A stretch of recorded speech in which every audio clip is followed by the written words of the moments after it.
শরীফনগর মাঠপাড়া নামে পরিচিত এই জায়গাটি। আজকে গত রাত্রে 6ই মে এই মাঠপাড়ায় একটি বাড়িতে যে ঘটনা ঘটেছে আপনারা দেখলে চমকে যাবেন। আসুন। এই বাড়ি দেখছেন, এই বাড়িটা আমের আলী নামে একজনের বাড়ি। এখানে দেখছেন গবাদি পশু। এই যে চালা দেখছেন, এই চালার মধ্যে 9টি ছাগল ছিল এবং এখানে দেখছেন সাইকেলগুলো আছে। কে বা কারা গভীর রাত্রে এখানে চালাতে আগুন লাগিয়ে দেয়, পরিবারের অভিযোগ। স্বাভাবিক কারণে যখন বুঝতে পারে যে আগুন লেগে গেছে, গরমের কাল, গরমের দিন, এখানেতে রাত্রি 11টা পর্যন্ত এরা সবাই চেতনই ছিল। মোটামুটি এদের অভিযোগ রাত্রি 11টার পরে কোনো একটা সময়ে ওই গভীর রাত্রে আগুন লাগিয়ে দেয়। তারপরে যখন আগুন দাউ দাউ করে জ্বলছে তখন এরা ছোটাছুটি করে পানি দিয়ে নেভানোর চেষ্টা করলেও শেষ রক্ষা হয়নি। আসুন। এই দেখেন,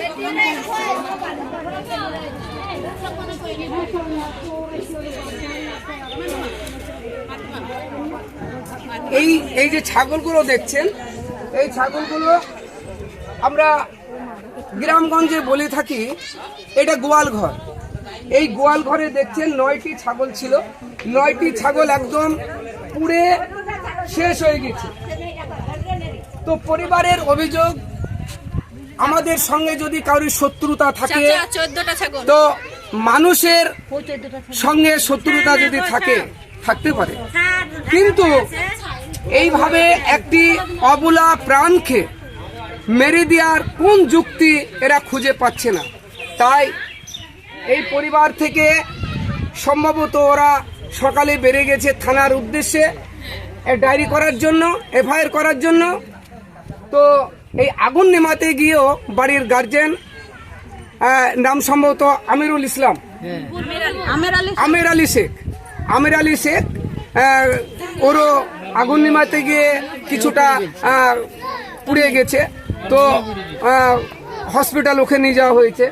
এরকম পরিস্থিতির মধ্যে পরিবারের অভিযোগ এইখানে চালার যে দেওয়াল ছিল, সেই দেওয়ালের পেছন থেকে এই যে ক্ষেত দেখছেন, এই ক্ষেতের আড়ালে পরিবারের অভিযোগ যে এখানে আগুন ধরিয়ে দেওয়া হয়। বাড়িটা দেখছেন ওই সাইডে। তাহলে ওখান থেকে কিছু বাজার বা টের পাওয়ার কোনো পরিস্থিতি নেই। স্বাভাবিক কারণে যখন আগুনটা দাউ দাউ করে জ্বলে ওঠে তখনই বাড়ির পরিবারের মানুষ ছুটে এসে আগুন নামানোর অনেক চেষ্টা করলেও শেষ রক্ষা হয়নি। এতগুলো ছাগল দেখছেন একদম পুড়ে শেষ হয়ে গেছে। আপনাদেরকে একটি একটি করে গুনে আপনাদেরকে দেখাবো। এই দেখুন, একটি, এই একটা, দুটো, এই একটা বাচ্চা, 3টে, এই একটা 4টে, এই একটা 5টা, এদিকে আসুন, এই 6টা, এদিকে আসুন, 7টা, 8টা, আর এইদিকে আছে দেখে নিন এই 9টা, এই 9টা, এই 9টায় ছাগল একদম পুড়ে শেষ হয়ে গেছে। এবং এইদিকে আসুন, দেখুন এই যে সাইকেল, এই সাইকেলগুলো, 2টো সাইকেল দেখতে পাচ্ছি, এই সাইকেল দুটো পুড়ে শেষ হয়ে গেছে, এই 2টো সাইকেল। এবং এখানে অনেকগুলো ঘুঁটো ছিল, এই ঘুঁটোগুলো পুড়ে শেষ হয়ে গেছে। স্বাভাবিক কারণে একটি পরিবারের আগুন লেগে গেলে কত যন্ত্রণা পরিবারই জানে। এত বড় ক্ষতি যেই করুক, সে মানবিক দিক দিয়ে সে কিন্তু ঠিক করেনি।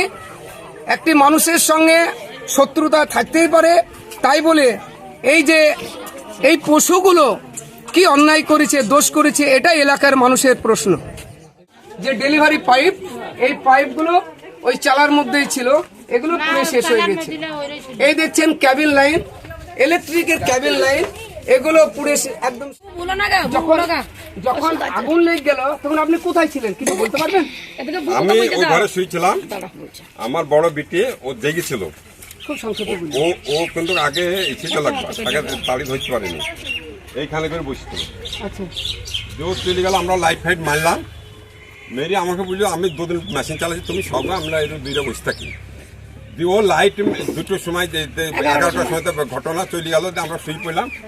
আমার এই মেয়ে দুটোর সময়তে, দুটোর একটু আগে এগুলো সব লাইট মেরে দেখিয়েছে, দুটো পড়ে আসলে লিখতে আসবি যেমন ও একটু যেমন বিছিনে মাথাটা দিচ্ছে আর ফেরাত কেটে বসে আগুনটা যেরও বসেছিল সেই আগুন ধরাইছি, ধরে নিয়ে সেই এই আগুনের আলাতে দুটো নিয়ে ও ধরে আমরা পাবো। আপনি তাকে কি চিনতে পেরেছেন? হ্যাঁ দেখেছেন তো, আলাম ইয়ার আলাদা চিনতে পারবি না, এরকম এই বাড়িটা। আপনি কি থানায় কোনো এফআইআর করেছেন? হ্যাঁ এফআইআর করে এফআইআর করে এসছেন। আপনি নাম দিয়ে করেছেন? হ্যাঁ আচ্ছা। তাহলে আপনি কি চাইছেন এখন? আমি এখন বিচারে চাই। আপনি এখানে যা ক্ষতি হয়েছে আপনার, তো, কয়েক হাজার টাকার সম্পত্তি নষ্ট হয়েছে। কয় হাজার টাকা বলতে গেলে 14টা ছাগল ছিল গো। 14টা ছাগল ছিল? হ্যাঁ 15টা ছাই মেয়ে, 6 না 15? ছাগল মিশে গেছে, বাচ্চা ছাতা পুড়ে ওখানে ডেলিভারি পাইপও পুড়ে গেছে দেখলাম। ডেলিভারি পাইলে ওরা 1 কুইন্টালের উপর ছিল। আর ওই তিনটি আমি দৌড়িয়ে 11টার সময় দৌড়িয়েছি। আপনি তাহলে এখন ন্যায্য বিচার চাইছেন? ন্যায্য বিচার চাইছি আমরা এখন। আমরা একটা গরুর ক্ষয়ক্ষতি হয়েছে, আমার বাবা পুড়ে গেছে, আমার খাম হয়ে গেছে, কোথাও কাছে যে আমরা ছাগল একটা পাইনি। ছাগল আমরা উদ্ধার করতে পারি।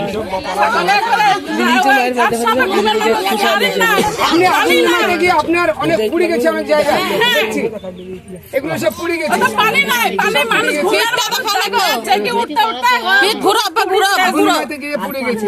মানে ব্যাপারটা হচ্ছে প্রায় চোখের সামনে ঘটনাটা ঘটেছে। সামনে ঘটেছে। সামনে তো মানে এই যে ক্ষেত দেখছেন, এই ক্ষেত দিয়ে ও আগুন লাগিয়ে দিয়ে যেভাবে পালিয়ে গেছে ধরাও খুব মুশকিল।